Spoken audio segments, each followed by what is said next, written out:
ভোলায় এক আসনে বিজয়ী হয়েছেন বিএনপি জোটের বিজেপি প্রার্থী ব্যারিস্টার আন্দালিব রহমান পার্থ। গরুর গাড়ির প্রতীকে তিনি পেয়েছেন 1,04,462 ভোট। তার নিকটতম প্রতিদ্বন্দ্বী জামায়াতের অধ্যক্ষ নজরুল ইসলাম পেয়েছেন ৭২,৪৭৩ ভোট। ভোলা ২ আসনে বিজয়ী হয়েছেন বিএনপির প্রার্থী হাফিজ ইব্রাহিম। ধানের শীষ প্রতীকে প্রার্থীর ভোট সংখ্যা ১,২১,০০৫ ভোট।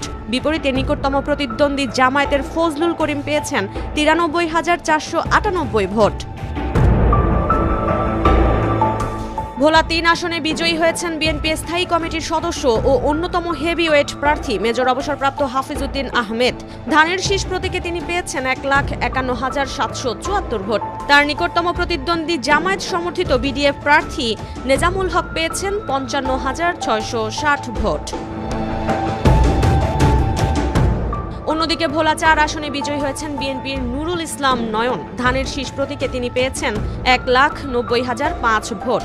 তার নিকটতম প্রতিদ্বন্দ্বী জামায়াত প্রার্থী মোস্তফা কামাল পেয়েছেন ৮২,৩৯৮ ভোট।